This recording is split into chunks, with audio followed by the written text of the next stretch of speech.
Well, thanks everyone for having me here. It's great to be here and talk today about our work in differentiable combinatorial optimization. This is going to be really the credit goes to my students that did this work here. And in particular, Poe on the left here was really the student graduating this semester and also currently still on the job market, so not quite snatched up yet. So if people are interested, by all means, contact him. I'm sure he'd love to hear from you. But he really led all this work, and he's really been one of the chief sort of drivers of this main line of work. I also want to thank Priya, who's also been an integral part of it. So it's my student Priya, as well as a master student of mine, Chirag. And then finally, Brian Wilder at Harvard also worked on some of our stuff, particularly on the SATNet work. Okay, so I'm going to give kind of a brief overview today about our work on semi-definite relaxations and how semi-definite relaxation and combinatorial optimization, while they've been known for a while, I'm very excited about kind of hopefully breathing in a new sort of or extending kind of the excitement and life of these things by injecting a perspective of kind of their easy ability to integrate within modern differentiable learning architectures. So to start off with, let me sort of talk a little bit about the idea of semi-definite relaxations and what these are for those that don't know. Now, this is sort of a workshop on combinatorial optimization, so I imagine this is actually likely to be familiar with a lot of people, here. But if you think about sort of the set of problems that we want to solve in combinatorial optimization, these often involve things like graph cuts or probabilistic inference, satisfiability, community detection, et cetera. These are all sort of reasoning problems over discrete structures. And it's very well known that all of these problems have semi-definite programming relaxations to them. In other words, we can take these combinatorial problems, and I will actually define this a little bit more for those that aren't familiar with it, but as a broad overview. We can take these discrete problems and embed them in a continuous space, specifically using the techniques of semi-definite programming. So semi-definite programming, the classical problem here is to minimize some linear function of a matrix X, subject to a bunch of inequality constraints or equality constraints on X, and then a semi-definite constraint on X. And we'll talk about why this works in a second for these combinatorial problems. But this is actually a very powerful technique certainly from a theoretical standpoint and possibly from an applied standpoint too, because these methods can provide very strong guarantees about the solution quality you get when you solve the corresponding semi-definite relaxation and then then perform some randomized rounding procedure usually, and then actually look at the solution you get for the original discrete problem from this. So this is a very sort of powerful technique. And it gives good solution. In general, this sort of semi-definite programming is sort of well known both in theory and practice because it gives very good solutions oftentimes to the original problem. Now, when to use semi-definite programming versus integer programming or more native integer programming, this is certainly a choice to be made in many cases, but on the whole, it gives very good solutions here. The problem, of course, is that it requires solving a semi-definite program to actually get these sorts of solutions, which is much too slow for the large scale kind of practical problems that we really want to solve. And in fact, I mentioned sort of, there's trade-offs involved between this and integer programming, but if you actually look at a lot of combinatorial problems, it turns out that semi-definite relaxations, even though they are in theory polynomial time, because you can solve a semi-definite program in polynomial time, in practice, they are slower than the corresponding IP, just using branch and cut and these sorts of things. And so from a practical standpoint, I think it's still unclear just when and where semi-definite relaxations will truly be sort of a tool in the toolbox from a practitioner's point of view. So the point of this talk, and the main message of this talk, is that actually this is not quite the case. So it's not just semi-definite programming is a nice sort of theoretical framework for this, but this is actually a very practical framework for solving many combinatorial problems of interest. And the reason for this is that many interesting classes of combinatorial problems have SDP relaxations that actually can be solved extremely efficiently. And when I say efficiently, I mean roughly linear in the number of variables in practice, or if it's a graph, say the number of edges in the graph. And the resulting methods, they still, because they are solved in the semidefinite program, they still give good approximations to the underlying combinatorial problems. So you actually do a good job of solving the underlying problems, not just solving some sort of continuous relaxation. But in addition to sort of providing a practical view, and to be clear, we have to develop new algorithms for doing this, for solving these problems.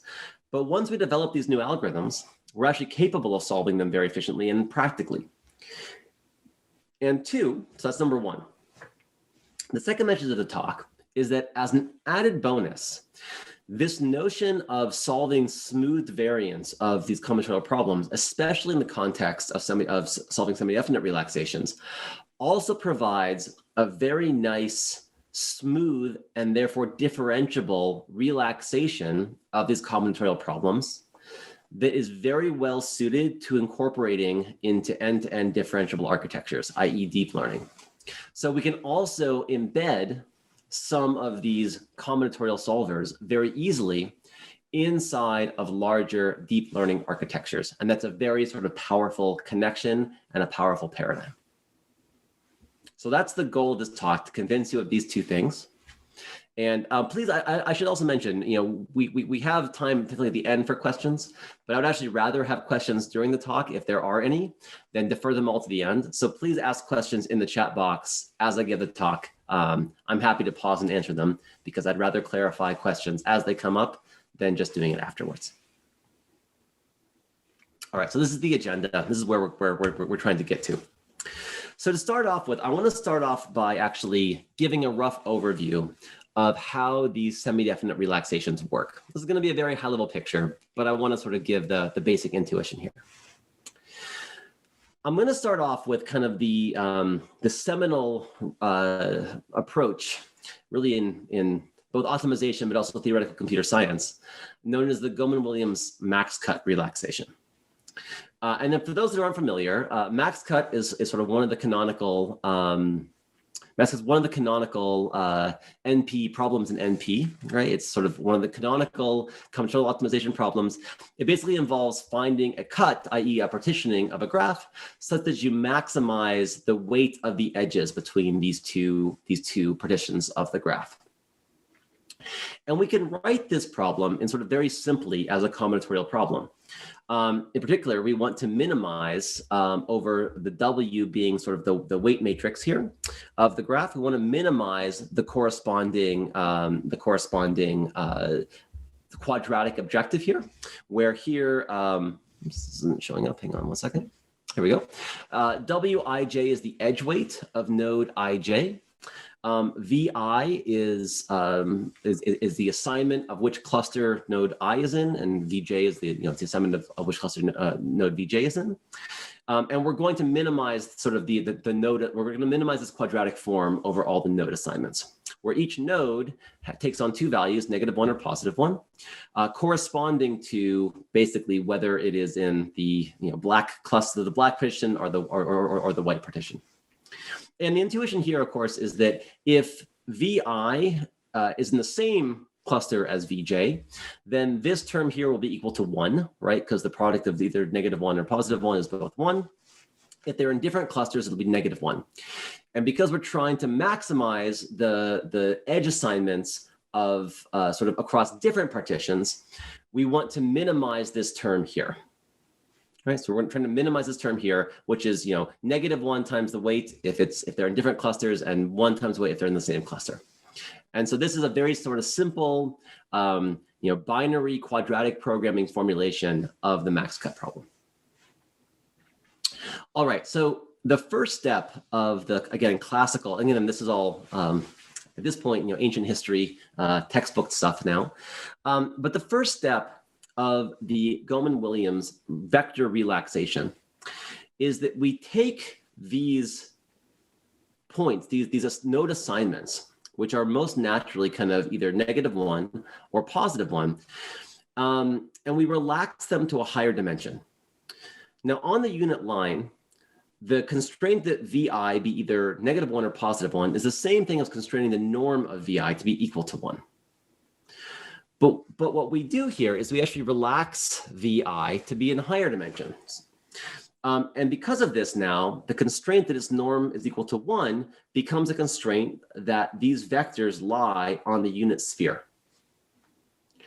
And our relaxed version of this problem, of course, now replaces just the product of these two terms with their inner product. But this becomes, by its nature, right, a relaxed version of this problem. Because what we're doing is we're lifting these previous sort of binary assignments to assignments anywhere on the unit sphere. And this gives us, of course, substantially more freedom in determining how to make these assignments. And it also has the effect of leading to an easier problem to solve in some sense. Okay, so this is sort of the first step of the vector relaxation. The second part, and this is the first step of the SDP relaxation. And the second part of this is to realize that if we represent things this way, we can actually further sort of, I guess, arguably simplify or maybe make more complex the problem, depending on your perspective, I guess, by actually taking all these inner products and embedding them, they essentially form a covariance matrix, and we can embed them via a semi-definite program.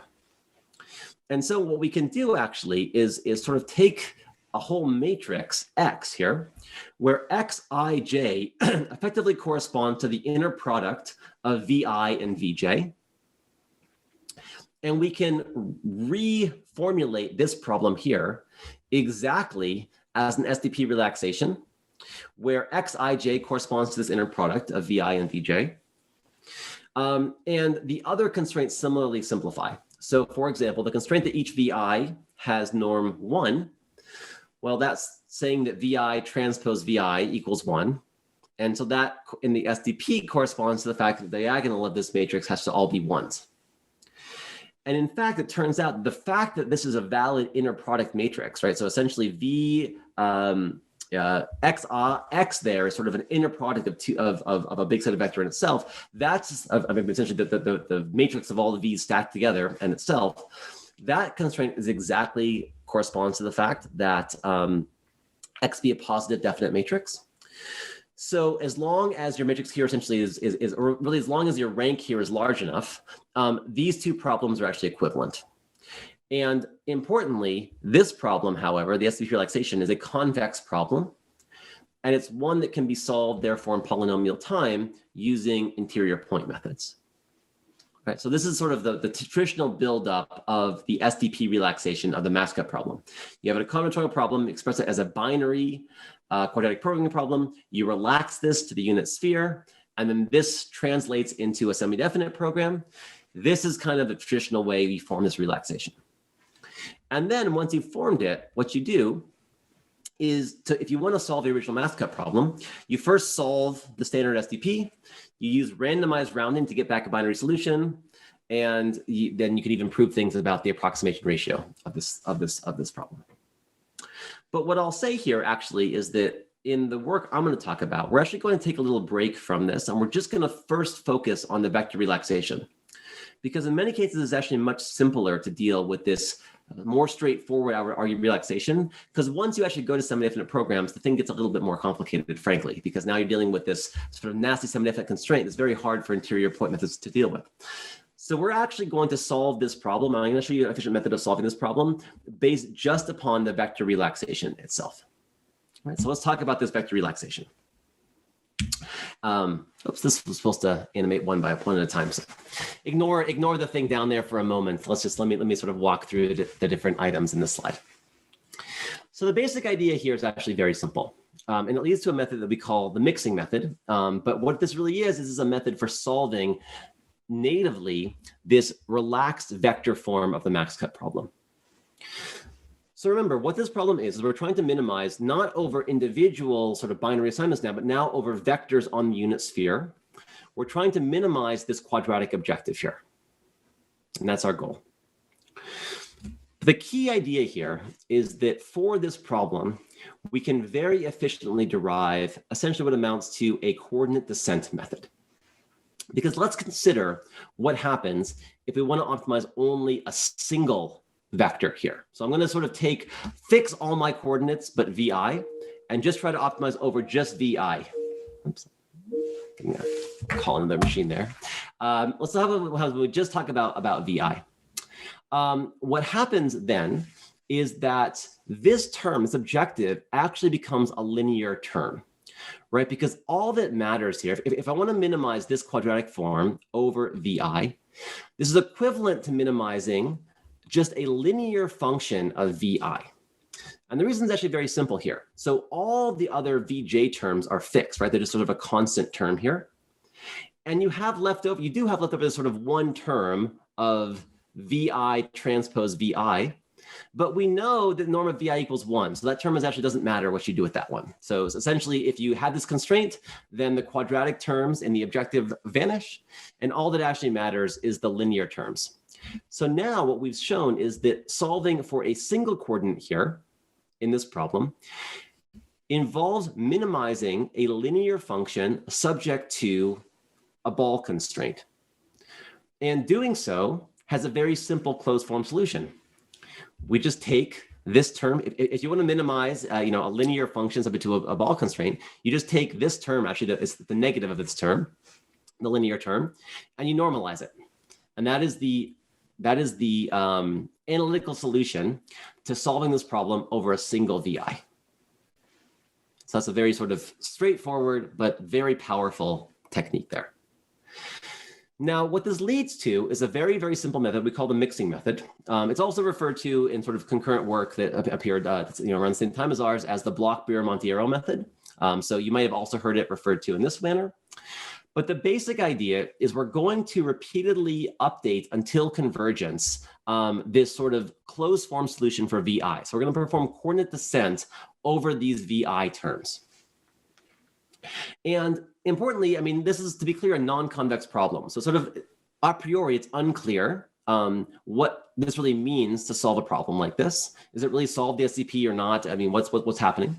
But the crucial point here, and this is the real contribution of our mixing method paper, is that what we do is we prove that as long as your rank, K here is the dimension, just to be clear, K here is the dimension of your vector. Obviously, if K is equal to 1, this is just the native binary problem. So you wouldn't gain anything here. And actually, this problem is meaningless if in fact it's sort of this greedy assignment that doesn't actually change things.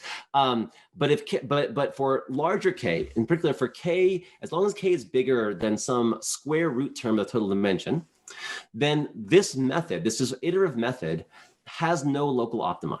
In other words, it will converge to the global optimum of the corresponding semi-definite program. So in some sense, solving this vector relaxation is actually the same thing as solving the semi-definite program. And this is the key element of that. This is actually sort of the key contribution of our proof in the 2018 paper. Now, once you have this solution, like other methods, you can have a binary assignment. You can directly get a probability. You can either use randomized rounding to get a probability assignment, or you can directly get a probability using the angle between vectors. But this is sort of just sort of an aside. So now actually, and this is actually the fundamental thing I want to mention here, but now what I want to show is sort of what you can do with this tool. So in particular, this method, as it is formulated right out of the box, is actually a very fast method for solving precisely this MaxCut SDP. So if we want to solve the SDP relaxation of MaxCut, I mean, this is, again, a little different from solving the original MaxCut problem, but if we want to solve the SDP, what we found here is that the mixing method, this very simple approach, it has no step size, no real parameters to it too, and it's really, really straightforward. It actually outperforms by a good margin all the other optimizers we could find for this setting. And that includes, in some cases, optimizers like ManOpt, which is for manifold optimization. That is a very fast solution for this. And so for solving the MaxCut SDP to relatively high precision here, including for some very large matrices here, like very large networks, like with millions of nodes and millions of edges, we're able to do so much quicker than competing methods for actually solving this semi-definite relaxation of the SDP. So that's the key idea here to sort of start off with. This is a very, unlike traditional, say, interior point methods, which are quite slow when it comes to solving semi-definite programs in practice. Our method is actually very, very fast at solving these large-scale semi-definite programs that arise from combinatorial optimization. That's number one. Number two, though, is that this approach also provides a very simple way of not just computing the solution, but also differentiating through that solution. So what I mean by that is, if we treat the solution kind of as V star, and so V star is sort of like a fixed point of the spacing method operation. So V star is the optimal solution to the SDP, or to the vector form of the SDP. Then the mixing method also provides a very simple fixed point characterization of this optimal solution, namely that it's an optimal solution when this update doesn't change anything, right? So when you found some V star such that assigning V star in this manner, when that gives a fixed point, you have found the solution, and this fixed point condition characterizes that solution simultaneously for all VI. And the key point here is that you can differentiate through this fixed point condition using techniques from implicit differentiation. So I'm actually not going to get into how we do this precisely. Matt Johnson, David Duveneau, and I had a recent tutorial at the past NeurIPS on differentiating through fixed points. The link is here for those that are curious. But the key idea here is that because this function here is relatively smooth and nice, this resulting assignment is actually a differentiable function of the parameters, namely a differentiable function of the weights of the graph. Here the parameters mean sort of the weights of the graph. The solution is a differentiable function of that, and you can actually differentiate through it quite practically using techniques from implicit differentiation. Okay, now let's see what we can do with this briefly. So the first thing we sort of did with this is we embedded satisfiability problems into deep networks. So MaxCut, and in particular, we consider the MaxCut formulation, which is an optimization variant of SAT solving. So SAT solving says find an assignment, a satisfying assignment of these things. MaxCut says optimize of these expressions. MaxCut says find an assignment to variables that maximize the number of satisfied clauses. And it turns out actually that MaxCut formulation I talked about is actually exactly equivalent to a MaxSat formulation as well. And in fact, the original Goemans-Williamson paper actually discussed MaxSat, not just MaxCut. What we did in our paper then is we integrated this differentiable MaxSat solver as using our fast mixing method to solve it as a layer within deep networks. And it allowed us to learn networks, essentially learn and essentially this sort of comes down to a similar vector form here, where here S is actually sort of a matrix of clauses, the signs for each clause. And what this sort of network does is it learns the clause structure. So given some outputs that we think satisfy some satisfiability or some logical properties between them, it will actually learn clause structure such that finding the MaxSat solution will give you the corresponding variable assignment. And this is sort of allows us to do cool things like learn the parity function from data. It let us do things like learn how to play Sudoku from data. So parity functions are actually quite difficult for like an LSTM to learn. We were able to learn it with this. We also learned to do things like play Sudoku from examples. So again, Sudoku is a simple game to solve for a search method, but just given examples of sort of inputs and solutions, we're able to actually learn clauses that can solve Sudoku. And these apply even when like the board is permuted and things like this.